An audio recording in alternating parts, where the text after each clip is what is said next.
I'm doing a new segment called Weekly Movie News and Quick Reviews. We're going to get right to it. Let's start off with talking about this whole Minecraft thing, what's been happening at the theaters with this the last couple of weeks has been dominating the theaters, came through like a wrecking ball. We knew it was going to come in and overtake Snow White without a doubt, but it did way more than what was expected, either by industry insiders or most people on the outside watching and just prognosticating. We weren't sure how big this could be, but the fans of this IP have really turned out big for it. That's what IP movies need, and the reason why it worked is because it provided to the fans of the IP what those fans wanted. It looks like a really stupid movie to me, but I never played the video game. I'm not a kid who's in love with it or somebody who has nostalgic feelings about it. So it looks stupid to me, but that's fine. It doesn't need to look good to me. I'm not the audience. The audience needs to love it. And instead of doing what a lot of theaters, a lot of movie studios have done in recent years and made movies about particular agendas, the ideology of the people making the movie, making it about themselves, doing self inserts, or whatever they are, the filmmaker who thinks they're such a great creative is into. They made the movie about the actual fans of the IP and gave them what they wanted. And now they're making out big time and it's paying off for them for having done the right thing and make the product for your customer. Only thing that makes any sense. A Minecraft movie shatters box office expectations with record-breaking $163 million opening, according to Variety here. Let's read a little bit more about what they updated it to say. A Minecraft movie leveled up at the box office, collecting a blockbuster 163 million dollars in its opening weekend. It's not only the biggest domestic debut of the year, but the best in history for a video game adaptation. It slightly overtook Mario Brothers from last year as far as the video game adaptation. It's at 163 million domestically, it says, but that was the first week. By the second week, I think it was up around 300 million domestically, and overall, by the end of the second weekend, it was up over 550 million worldwide. So to continue with the Variety article, it says Monday's final numbers was above Sunday's estimate of 157 million. Heading into the weekend, Warner Brothers and Legendary's PG fantasy comedy starring Jack Black and Jason Momoa was projected to take in 70 to 80 million, with some bullish analysts suggesting a final number closer to 90 million. It did way above that, obviously. Goes on to say, and listen to this ridiculous reasoning they're putting here. Thanks to pent up demand for a family film, broad appeal and goodwill towards the 2011 video game. However, Minecraft squashed expectations. Built up to pent up demand for family film. We had family films all through the holidays going into January. And just 2 weeks before this movie came out, Snow White, a family film from the biggest studio in the world, from the most classic IP, had just gone into theaters. There was no pent up demand as if the product wasn't being delivered in that market. I guess maybe there was pent up demand for something somebody actually wanted to see. But this is not really a family film per se, as much as it is definitely little kids. I know this one kid who's 8 years old who loves this stuff. I know he would love to see it, but this was not families as much as it was teenagers, adolescents, or even people in their 20s who grew up playing the games wanting to go back on nostalgia. And they're saying that's the family. There was pent up demand because there were no family films in the theaters. It kind of sounds like what they're trying to say to me. But there was also at the same time there was also not a Ducktales. What is it called? Looney Tunes movie was in there that people who've seen it said is great. But this is same Variety said Snow White review. Rachel Zegler and Gal Gadot face off in one of the better live action Disney remakes. And yes, the controversies are bumpkins. This was Variety's take on Snow White, but now they're over here claiming that there was pent up demand for there to be a family film. So Variety is duplicitous as always. Here's the real reason why Minecraft did so well.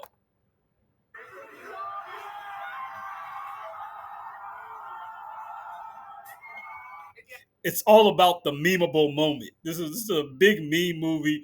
People are going to this movie for the lulls.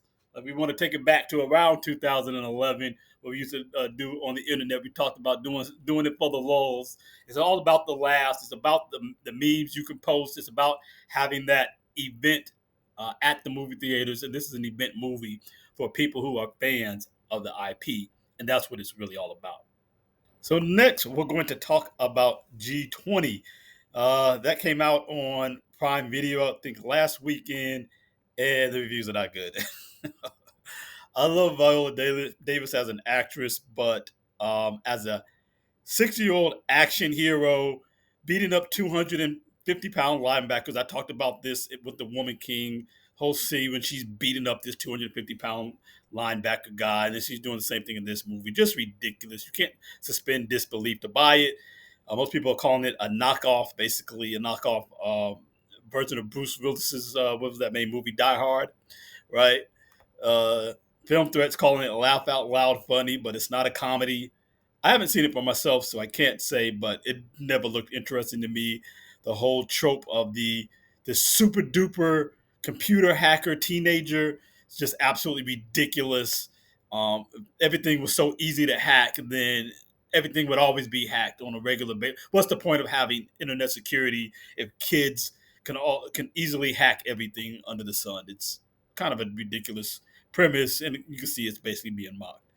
So think what you will of it. Check that out if that's your thing. I may check it out this weekend or during the week and may have my own review for next week's episode. We'll see. Also, yesterday came the trailer, the second trailer for Fantastic Four. We got to see the coming of the female Silver Surfer. And yeah, so what do we think of this trailer? Let's maybe take a little bit of a listen.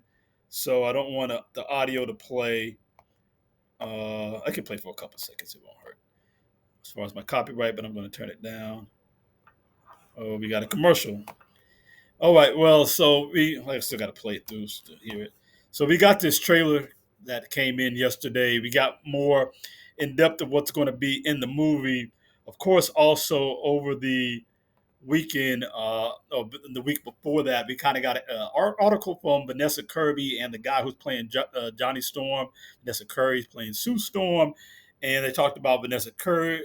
Vanessa Kirby talked about Sue Storm being is a doormat, but now she's going to make her a strong, I guess, independent, indivisible woman.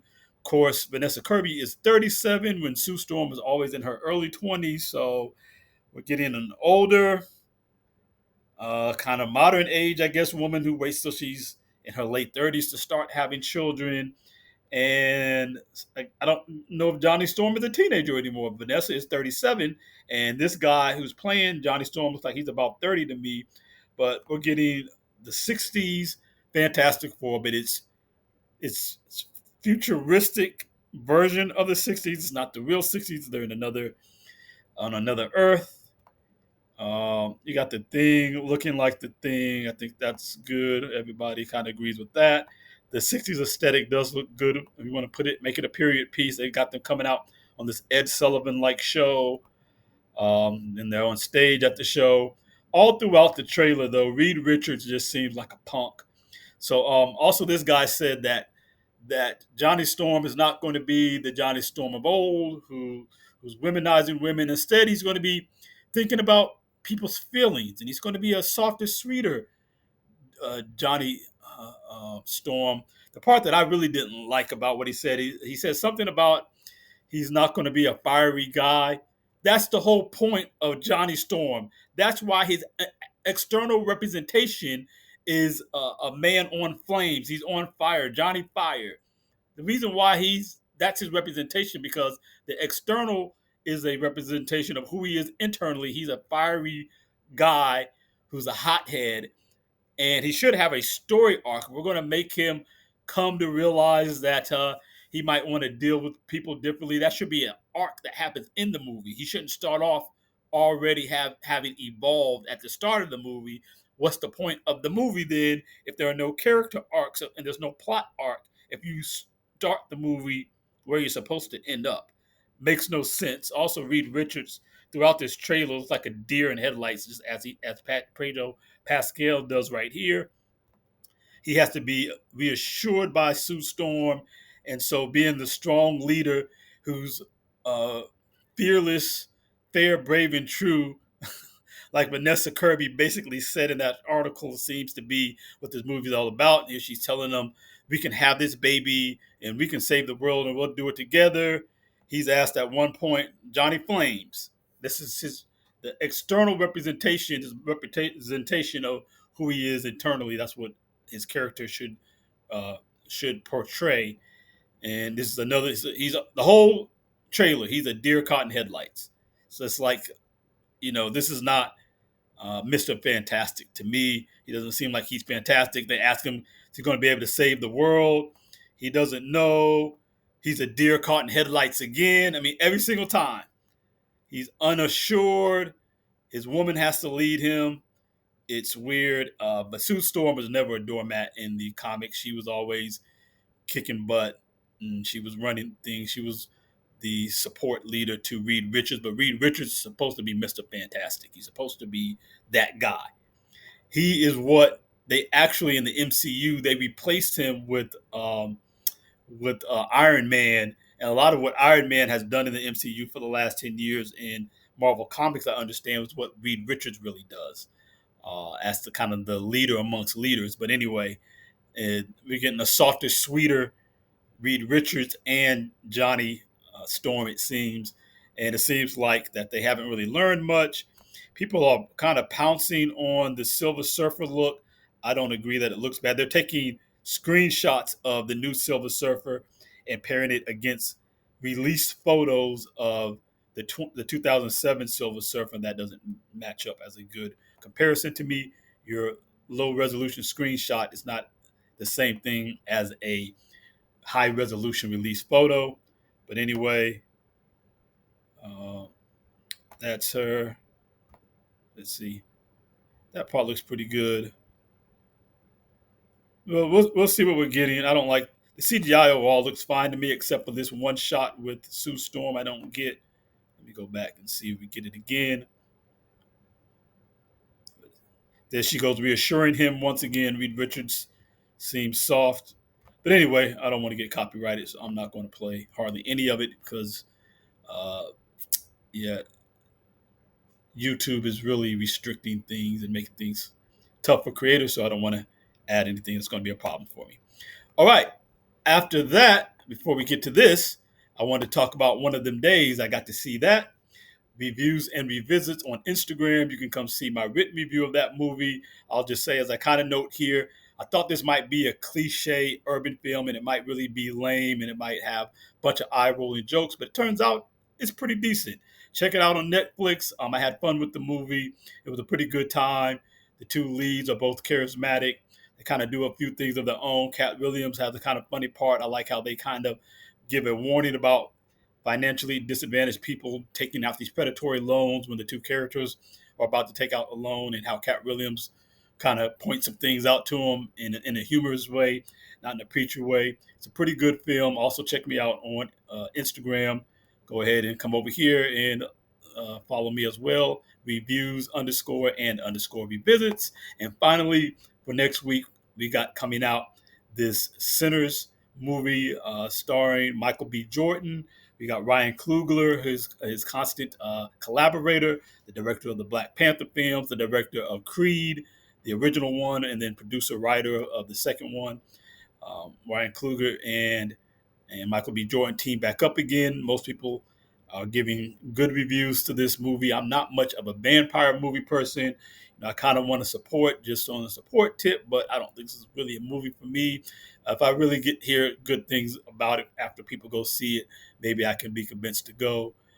But no, check it out. If you see it this weekend and you're seeing this video after you've seen Sinners, definitely comment down below and let us know what you think about it. Tell us about what's the haps with this movie. Another thumbs up. So you can see most of the reviews seem to be pretty good. Best vampire movie ever? That's actually a question. Somebody else up here said it was I think the best movie of the year or something like that so far. Kind of surprised by that. Also, I didn't queue anything up for it, but what do you think about the movie? I'm probably going to go see it here in the next couple 3 days. The movie, not Civil War, but Warfare, which is made by the same director of Civil War. I was big on the movie Civil War. Uh, Let me actually go to that if I can to make that point.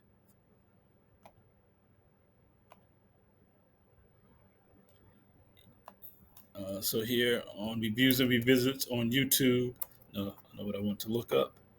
I was big on the movie Civil War, and partly because of the sound design and how close to war and realistic to war it was. If you check out my review, people had all kinds of weird complaints about the movie, but if you actually watch the movie and take it for what it is, and especially if you go watch it in the theaters, I watched it in IMAX when there were explosions and planes flying. You would feel the ripples and ruffles off, not because I was in those seats that move, but just because of coming out of the speakers, the ripple of the sound percussion, you could feel literally through the sound engineering. That was a really great aspect of that movie, and I hear it's the same for Warfare, and so I can believe that because of having gone and seen Civil War and how this director did that movie. I'm really excited to see how gritty and on the ground it is and how good the sound engineering is going to be. Well, that's it for this week. I'm Lion Runner with Reviews and Revisits.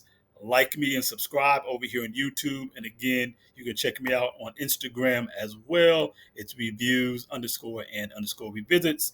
We out of here on this one. Like, subscribe, notification bell. Peace.